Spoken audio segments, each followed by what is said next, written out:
CDWD. It's very encouraging and very energizing to be with you all after the several assemblies that we have seen already, that we are already the 5th assembly today, and welcome. Today, at this session, we are specifically focusing on communities discriminated on work and dissent and their assembly, and looking at seeing what are the critical demands that these communities have in the way to realize the full rights that all are supposed to have. And in this fashion, that we have already for a drafted people's declaration, which has come out of the assembly that we had on the 30th June 2022, a few months ago, here in New York, when many of us have gathered at the Baha'i International Center, and some of you were also there. We have demanded justice for these people and justice for those we stand in solidarity with across the globe. Throughout this history and into the present day, the communities have faced typical forms of hierarchy. Sometimes it is caste-based untouchability. It is a form of slavery, and slavery, enforced slavery in several of the African countries, forced labor, segregation, extreme violence in several countries in Latin America, in Europe. In the recent years, we had the first International Congress of the Communities Discriminated on Work and Dissent, which was held just before COVID in 2019. And we have unified as a global community and found strength through the mutual support we have shared. We have challenged several situations, including the pandemic. I think many of you know that during the pandemic, further exclusion has taken place. Not only that which has been caused by the pandemic, but because it is sitting on the social exclusions that we have shared, that we have experienced, the further exclusion has intensified. The worsening climate change have also further affected us in many ways. And in addition, the rising authoritarianism, which is causing human rights violations by the state, has also continued to increase. And this is further sitting on the inequalities across the world. And so today we are gathered here to look at what are the ways in which some of the critical demands that are there, to be placed and open for some quick discussion at this Global People's Assembly. I'll just quickly go through some of the quick demands before we engage, and we have an excellent panel of leaders from across the world. We have Vercelini Diaz, Ms. Vercelini Diaz from Brazil. We have Mr. Atanas Ivanov from representing the Roma communities from Europe. We have Mr. Bhakta Vishwakarma from Nepal, who is also looking at what are the critical aspects that are needed. And then we look at what are the strategies that need to be have at the national level by Mr. Chipri Nodis. And we also have Mr. Ibrahim Ramdane, who will talk about the regional strategies. And we look at the UN and related strategies that need to be had. We'll also look at, in this current time, the kind of vaccine inequality, the discrimination that is taking place in the whole health, especially in this COVID, and we have Dr. Vinay Raj looking at it. So friends, welcome to this. And I think we have a quick opening remarks and a statement by Ms. Versalini Diaz. I request Versalini to share her views on this. Versalini is yet to join. We can continue with Athanas.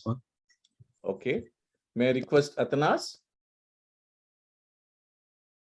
Mr. Athanas Ivanov from Europe is a Roma rights activist and has held several years raising these concerns within Europe, and also it's across the several countries in Europe. And he's now one of the rights experts who's taking these issues at the global level. Over to you, Athanas.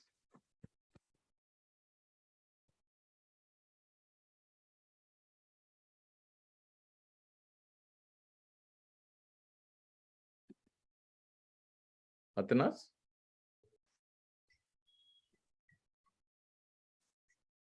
Athanas needs to unmute himself.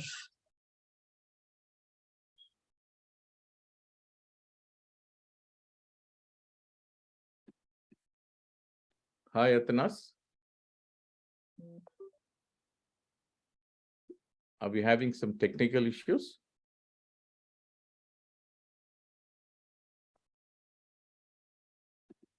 With previously with home. So right now I'm struggling with visa because Indians did not arrange yet. No, they did not get the visa, so I had to talk.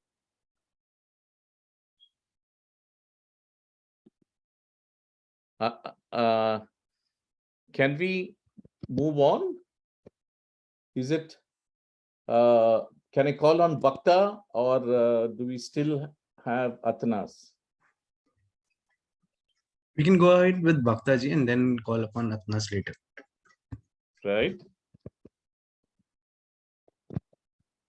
Bhaktaji? Well,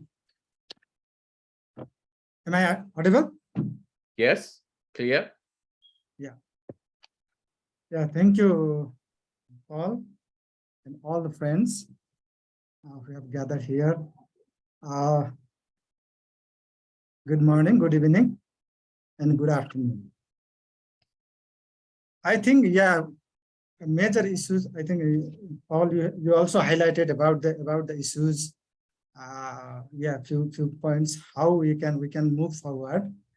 I think, yeah, number of times we have recalled the previous intervention. I think that since the last Durban Review Conference, so we have been recalling all the efforts that we have made in the international platform as well as in the national platform as well.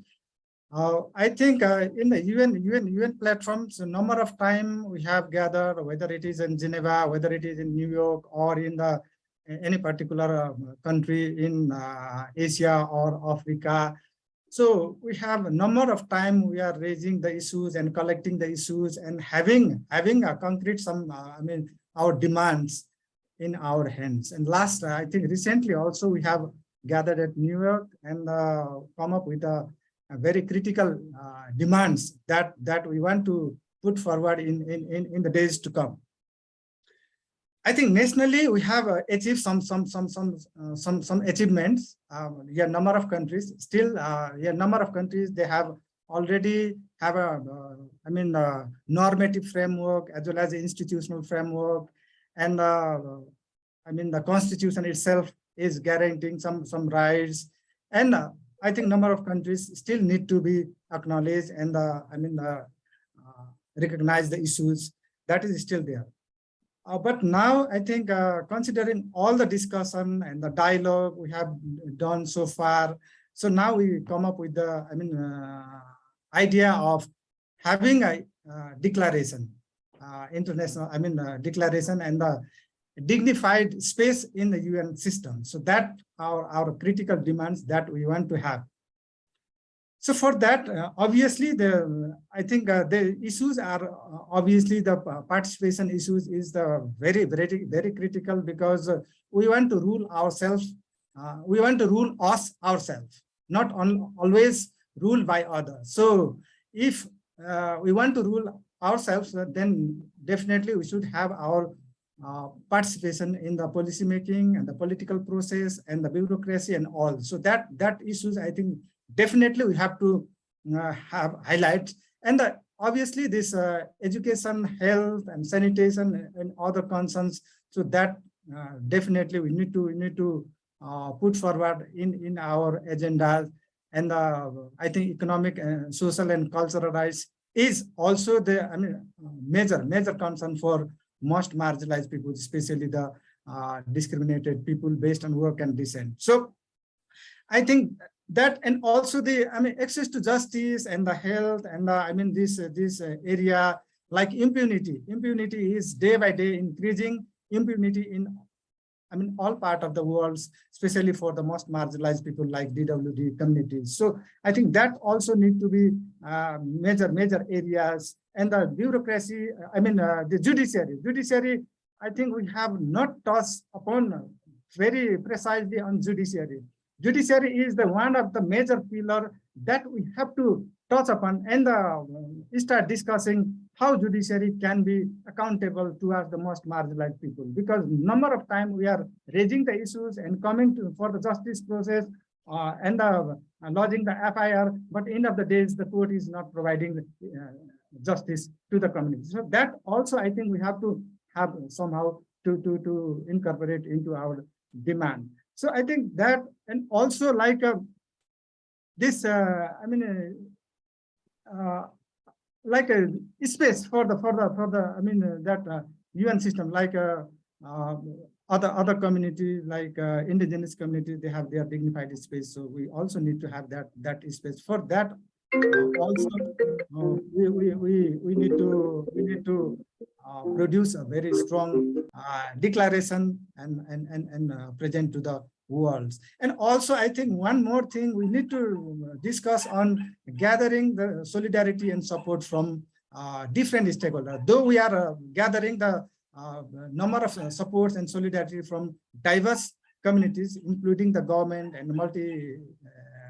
national organizations like United Nations and other civil society, human rights organizations and civil society organizations. That also need to, very strongly, I think we need to gather their solidarity and support for having this document make very strong.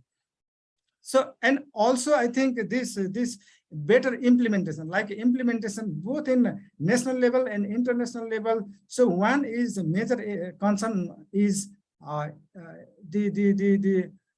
the international instruments are not being effective enough towards the most marginalized people like DWD community. So how we can reflect those implementation, whether it is a international level or the national level. So that also another concern I think we need to put forward, and the monitoring mechanism, monitoring systems. I think how we can have a better monitoring system in hand, that I think whether it is a regional level or it is in a country level or in the international level. So that monitoring mechanism, that monitoring system can reflect the progress and achievement in future. Then international community and the national community also can put the efforts, resource and efforts to provide justice to the community. I think this most of the things we have already covered and we have already have in our documents,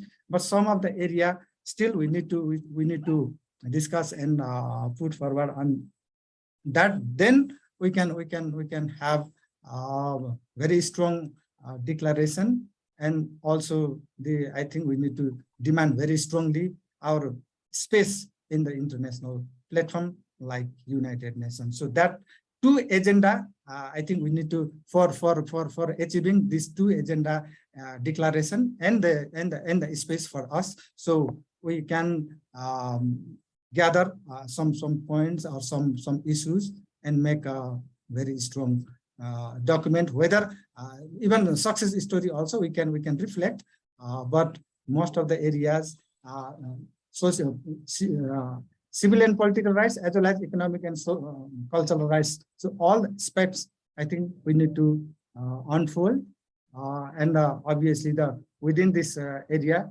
intersectionalities like children and like women, and even the disabled people. Also, I think we need to think through disabled people within the communities. So this, intersectionality also very carefully we need to unfold and put in our document, that charter, and then so multiple form of, who are facing the multiple form of discrimination, so we can provide space for Yeah. their voice as Yes. well. So thank you very much for giving the chance for raising some points. Thank you, Bob. Thank you, Bhaktaji. Friends, welcome to you again to the CDWD People's Assembly. This is the constituency group within the global GCAP, Global Call to Action Against Poverty, which has been raising the voice of 260 million people across the world. Specifically, as Bhakta has just, you've heard, that these communities lack special instruments which need a specific tools, definitely at the UN level. In many countries, they do not are present. And therefore, a UN mechanism will be able to address this major gap. Friends, we are also celebrating the 30 years of the declaration, UN Declaration on the Rights of the Minorities. And even though the Minorities Declaration has identified over these years issues of these communities, like what we have just said, like Dalits, like Haratin, like the Kilambola, like the Roma, the specific clauses to address the specificity of the issues of exclusion and violence are not addressed, because these are pre-colonial forms of slavery that has been enforced within each country, and each of us are trying to see that these communities remain in this position to be able to provide all sorts of services for the rest of the community, the dominant communities, without any rights.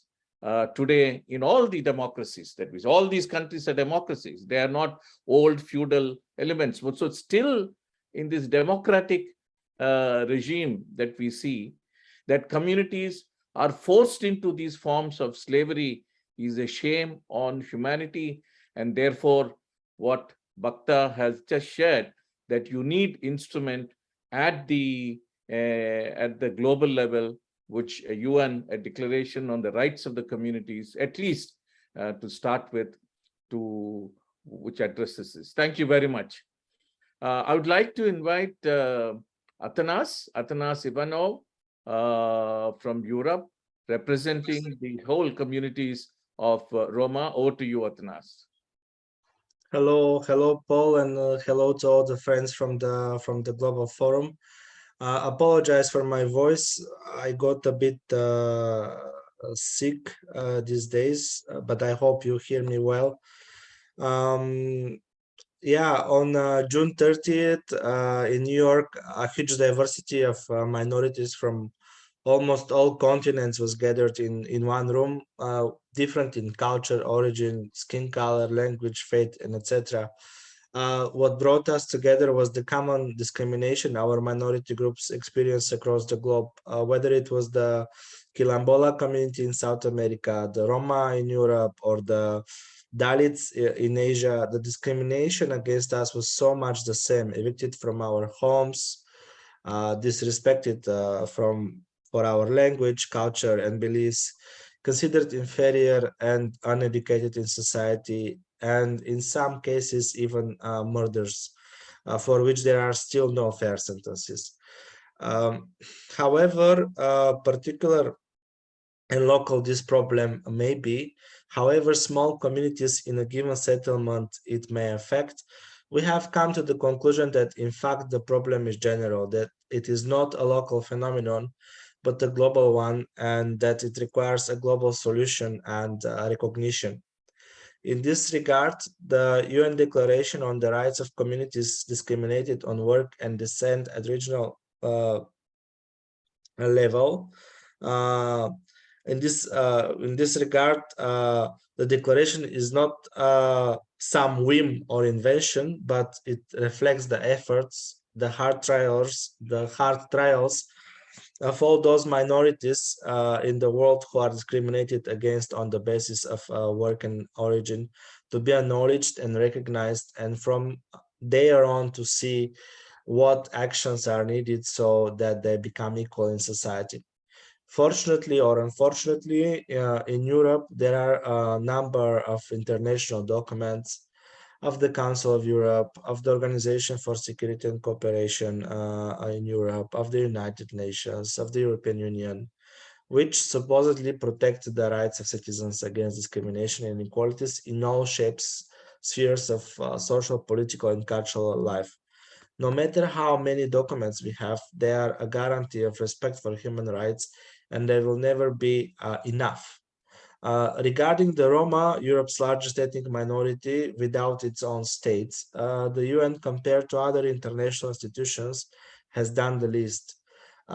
Fewer mentions in international documents, less empowerment, less capacitation. Let the UN adopt this declaration, which concerns all minorities discriminated against, as another document to guarantee equality, and we urge the UN to invest more in minority and non-governmental organizations to monitor the implementation of UN policies, because we all see that in many countries there is a lack of political will as well as resources for adequate and honest monitoring report. Thank you, Paul. Thank you, Atanas, for bringing out the clear issues. One of the things that baffles us is earlier we used to think that these particular forms of discrimination existed only in certain southern countries, especially Asia. But then we found it's not just in India, but it's also across Nepal, Bangladesh, Sri Lanka, and Pakistan, and even countries like Malaysia, but also with the Burakumin in Japan. Then we found, especially during the time of the World Conference Against Racism, that communities such as what Atanas has been representing in Europe, the Roma, Sinti, Gypsy, Manush, Travelers, several names, are also experiencing similar forms. And therefore, whether it is Europe, whether it's in Africa, whether it's in Brazil, specific aspects are clearly, instruments are required. And we can't continue to push for it at every national level. Of course, we need to do that. But in addition to that, there are clear regional ways in which these issues can be addressed, and then they have to be addressed. And what Atanas has shared with us are also some instruments which they have fought for and gained in Europe across several countries, and seeing there are still, they have the instruments, but also there are implementation issues. And therefore, friends, this declaration is very, very critical, which will have an impact both at the national, regional, and of course, all communities across. I see Abu Bakrin raising his hand. I request Abu Bakrin that we will come. But before that, can I just ask if Versalini is here from Brazil? It'll be good Can we see her? Vasilini will be joining us in a meanwhile. We can move ahead, Paul. So, friends, we go to the aspects of the declaration that we have been talking about. Let me just share with you some of the key elements of these of this declaration. One, there is no recognition of these communities. In some ways, because of the years of struggle and the way that they have managed to move, not only at the national level, but also at the several regional and the UN level, race has been recognized as an issue of huge human rights violation.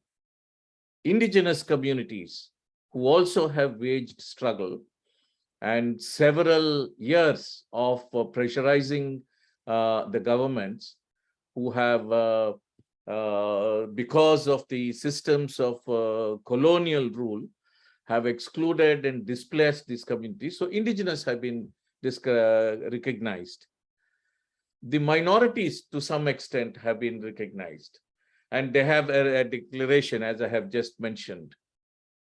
Of course, the women, children, and several of the identities are now beginning to look at it, including sexual minorities, trans and gender, looking at it. But we are extremely concerned that communities who face these extreme forms of discrimination, like the, whether it's Haratin in Africa, Burakumin in Japan, Roma, Kilambola, and several of these communities in South Asia called Dalits, numbering over 260 million people, do not have recognition. So one of the first items is that we demand that discrimination, this particular discrimination, is a form of extreme violence and the violation of minimum human rights, basic human rights, and this has to be recognized by all the states, member states. We recognize particularly children within these communities face further exclusion. I think many of you who have experience have heard of the way children are excluded in the schools, are harassed, are prevented from learning, access to learning materials, even in the way they are sitting, sometimes in the way the uniform that they have to wear, so that they are forced into forms of just being at the service of the other children and the school instead of focusing on the education. They are excluded from forms of education. So children and their rights. The whole issue of the forms of modern slavery, whether it's forced labor, bonded labor, contract labor, child labor, various forms of trafficking, sexual servitude, which are practiced, these need to be identified, not just as these practices, but because they impact on these communities intergenerationally. And therefore, there is the demand that these communities are recognized and have special provisions of protection, and forms of these elimination need to be included in this declaration. The whole aspect of climate change, I think many of you know that in several aspects of climate change, environmental disasters that are happening, communities discriminated on work and descent are at the forefront bearing the brunt. So therefore, many of them are even counted during the time of relief. There is no pre-disaster warning systems that reach them. The relief and rehabilitation does not reach them. They're excluded from these. So therefore, there needs to be a special mention and recognition of this fact. women of these communities face further discrimination. We say triple discrimination wherever they are because of their gender, of course, but also because of their identity of being from the communities discriminated on work and descent. So further harassment and exclusion. Then, of course, there is exclusion in the political processes. So recognizing that in the political processes, they have a right to stand and represent like anybody else. I think that is the other aspect. And in the whole system of access to justice, we need the special provisions which ensure there is an access to justice. And of course, the whole area of economic rights, whether it's land, whether it's the minerals, whether it's access to minerals, whether it's access to employment, whether it's access to entrepreneurship, even the country's budgets, the public finance that they are and the services, they tend to be excluded, and they are excluded. So therefore, there have to be special measures that need to be there. Then in the whole, as COVID has seen, and even pre-COVID, of course, even in the access to health, the doctors sometimes disregard them. They do not touch the patients if they are from these communities. The hospitals and others exclude them, and therefore there has to be a special provision in accessing to health and well-being. And also the whole aspect of in the decision making, the whole justice systems that we have seen, that in the courts and many other places also there are several instances of systemic exclusion. So friends, this is the areas that the declaration that we are proposing is being placed before you. And before we open up to discussion, I would request Mr. Abu Bakrin from Mauritania to share some of the global strategies that need to be had to see how we can take this declaration further. I'll come back to Chipri Nordis, Mr. Chipri Nordis, who will also talk about national strategies. And then we have Ms. Bina Palikal, who will look at the UN related strategies. So over to you, Abu Bakrin, if you can share specifically on the regional strategies. Abu Bakrin will be speaking in French. There is translation. I hope you all managed to access the interpretation. Please, over to Dr. Abu Bakrin.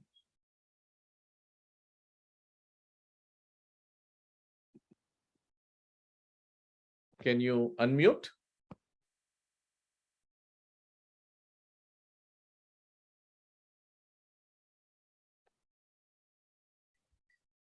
Abu Bakrin just dropped off. We have Ursulini Paul. Oh, okay. Sorry. Friends, this is not a systemic discrimination, but something we have some technical issues. Abu Bakrin from Mauritania is facing difficulties. So I request Ms. Ursulini Diaz from Brazil, who is from the National Confederation of Quilombola communities, to share with us the specific aspects and how she feels that declaration can take this forward. And Ms. Ursulini will be speaking in Portuguese. Please turn to the Eu não sei se consegue me ouvir, eu estou em um lugar muito barulhento, porque eu ainda estou em deslocamento para a CONAC, agora para a CONAC às 2 horas. Deslocamento, eu realmente peço desculpa porque me confundi com o horário. Gostaria de saber se me ouvem.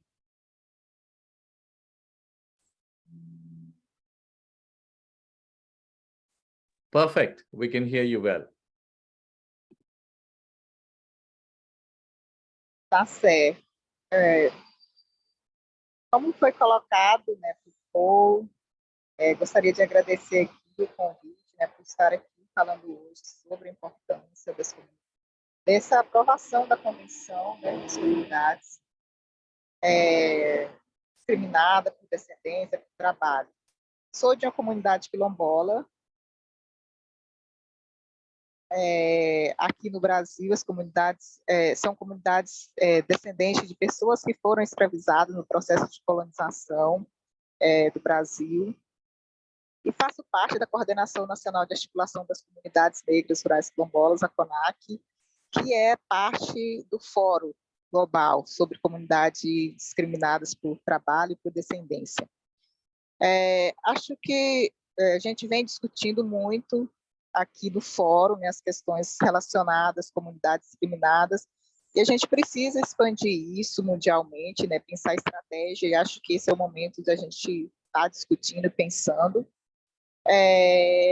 para que conseguimos, né, aprovar essa convenção, porque é extremamente importante essa aprovação em decorrência das várias situações que as comunidades discriminadas, que os povos discriminados, seja por descendência ou por trabalho, vivem no Brasil e no mundo, né?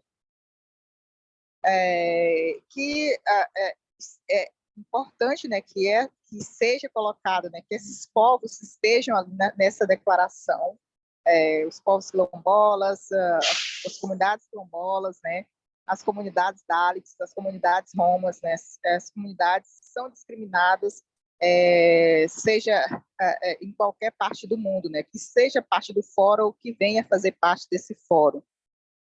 Hoje, para ter uma realidade aqui no Brasil, né, eu falo do contexto do Brasil, o nosso diálogo, né, com o governo, para se ter uma noção do que é ser da discriminação contra essas comunidades aqui no Brasil, comunidades quilombolas não têm um diálogo com o governo. O único diálogo que a gente tem foi através um momento que a gente tem uma vez por mês, que é através de uma decisão judicial que determinou que o governo dialogasse com as comunidades quilombolas para a construção da política pública, né, de inclusão dessas comunidades e de acesso a direitos fundamentais que são garantia extremamente importante. Então, esse é um panorama do que a gente enfrenta no Brasil. Eu imagino que outras comunidades discriminadas também passem assim, por essa situação no contexto mundial. E a convenção ela é extremamente importante, essa aprovação dessa declaração, ela é importante não só para se trazer o conceito do que são essas comunidades, quais são as formas de discriminação a quais elas estão sujeitas, né?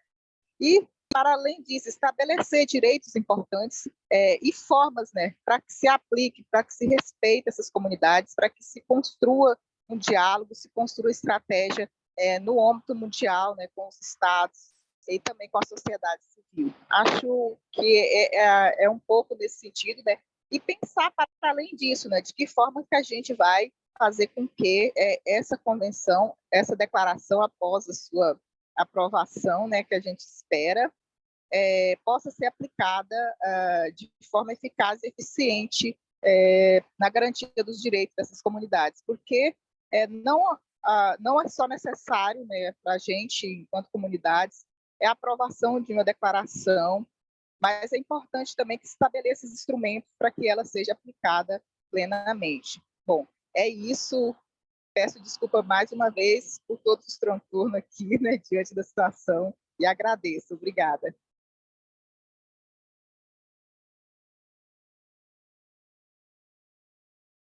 Thank you, Varsalini. Yes, I think coming across the zones that there is a chance that we may miss.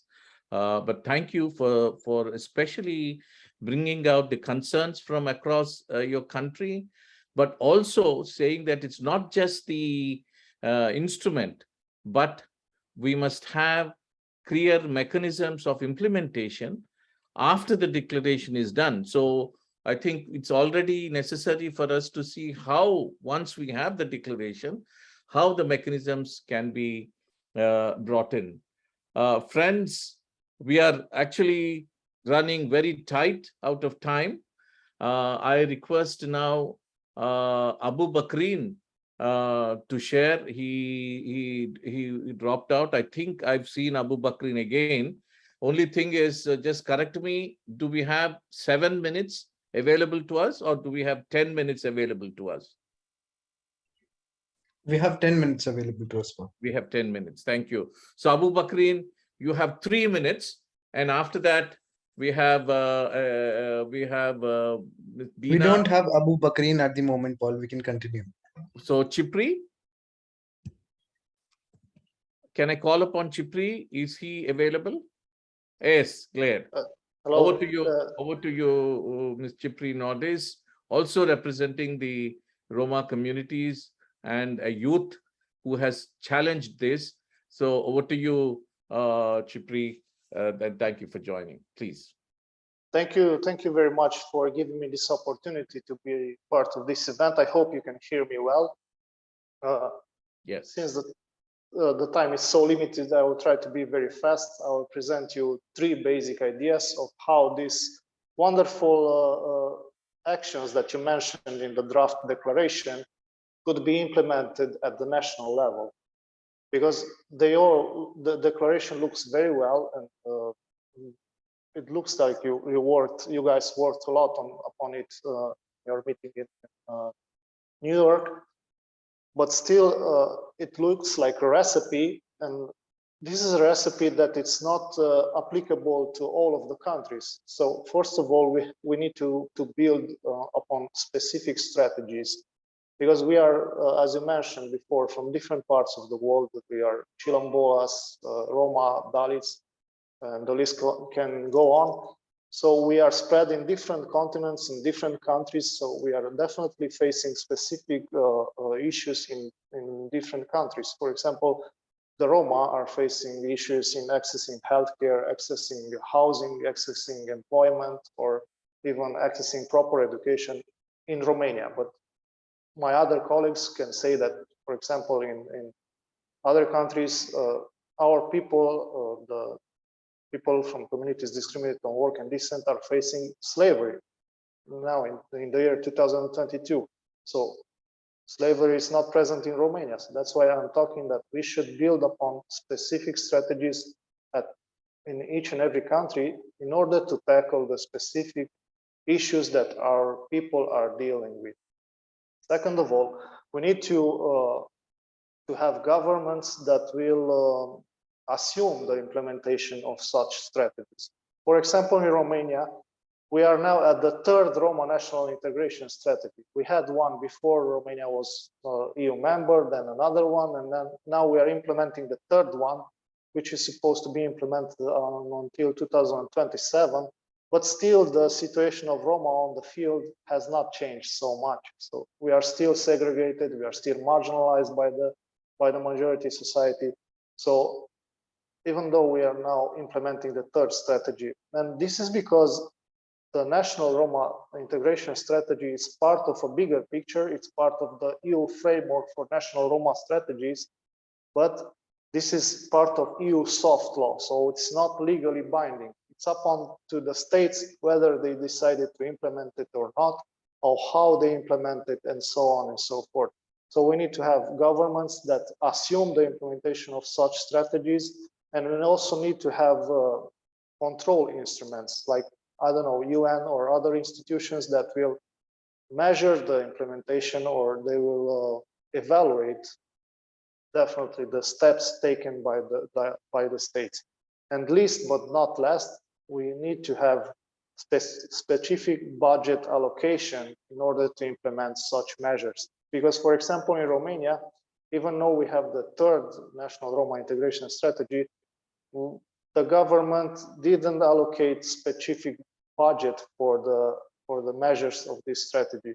So it's like the government assumes that local authorities will attract EU funding in order to implement projects that will change the lives of Roma. And this is a very bureaucratic and a very difficult process. So if we don't have budget allocation, we cannot implement such measures. Those are my ideas, and thank you very much. Thank you, Chipri. You have you have really beautifully summarized in the time that is available.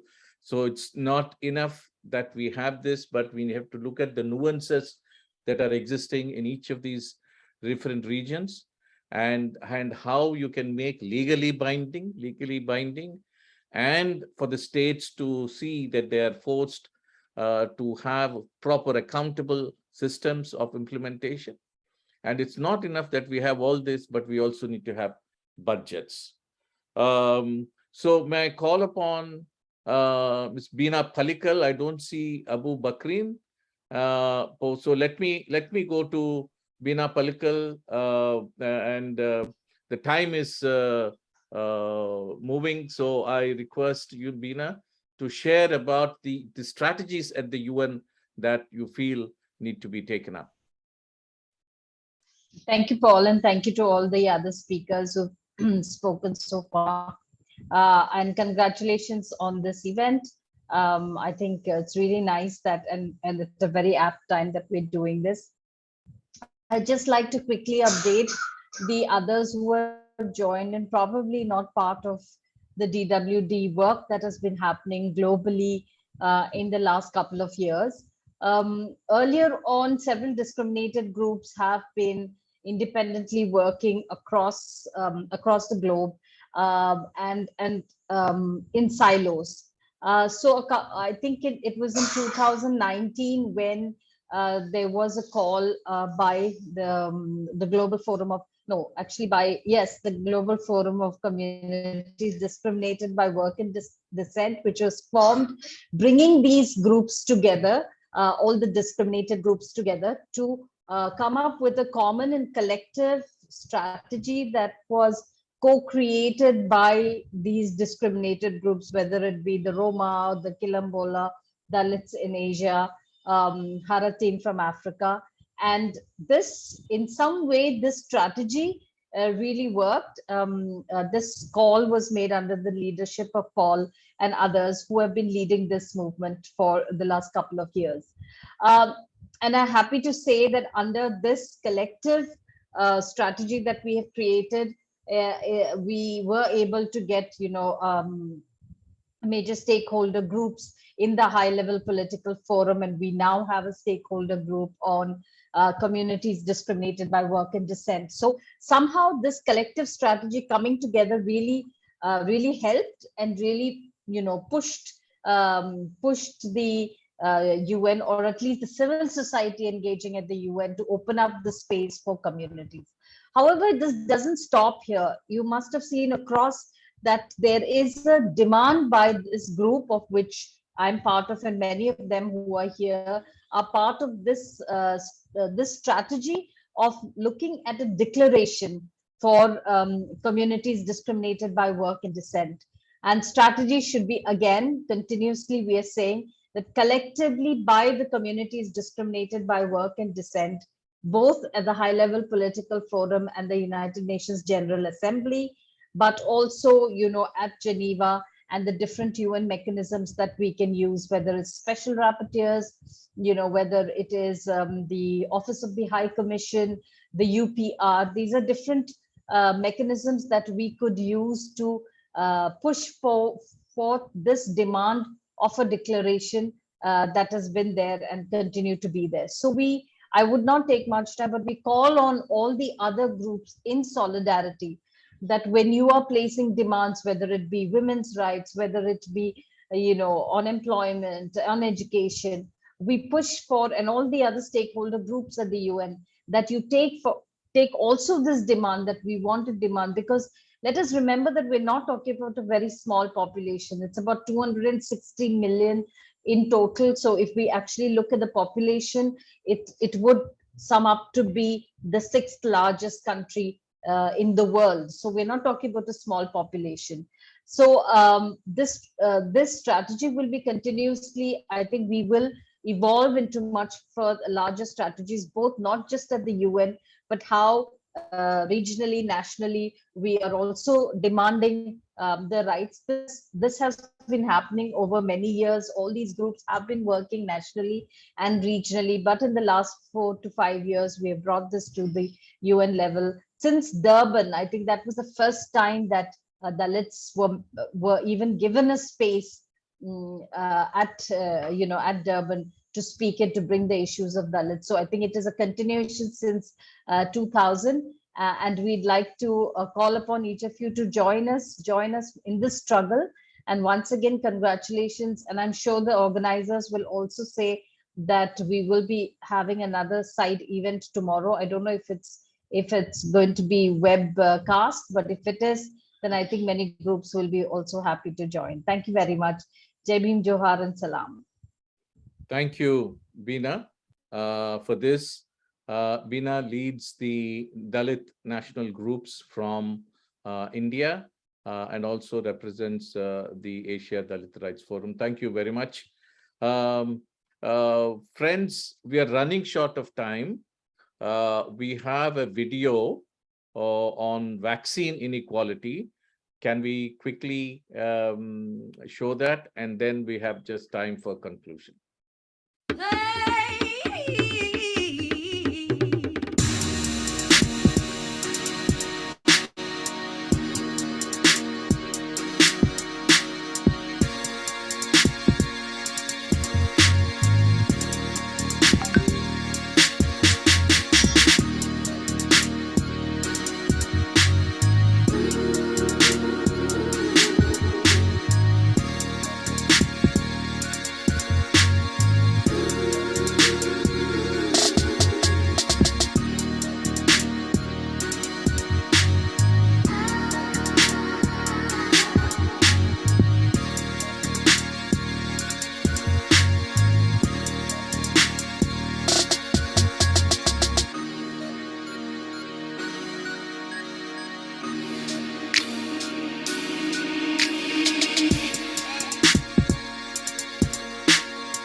Thank you so much. The point that we are trying to make is again, as part of the Global People's Assembly motto, we are trying to flip the script. We, from this part of the continuous discrimination, we want to ensure that we challenge and then build a world of equality, a world which will have rights for all. So friends, with this, we come to the close of these. Have I missed anybody? But we have only three closing minutes. If anybody, we don't have the time to open the floor, so please put your thing in the chat.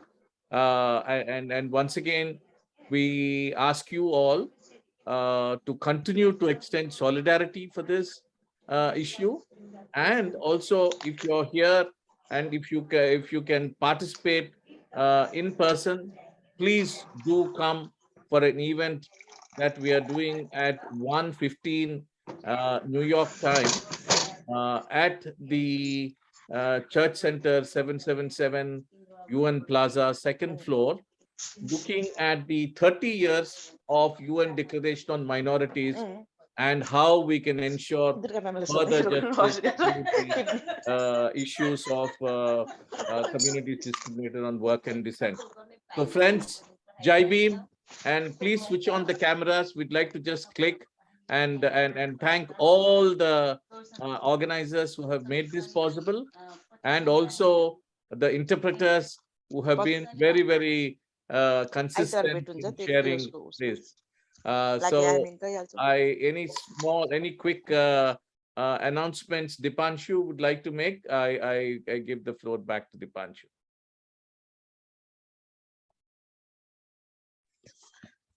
We're closing now. The next session starts in 1 minute. Thanks. Thank you.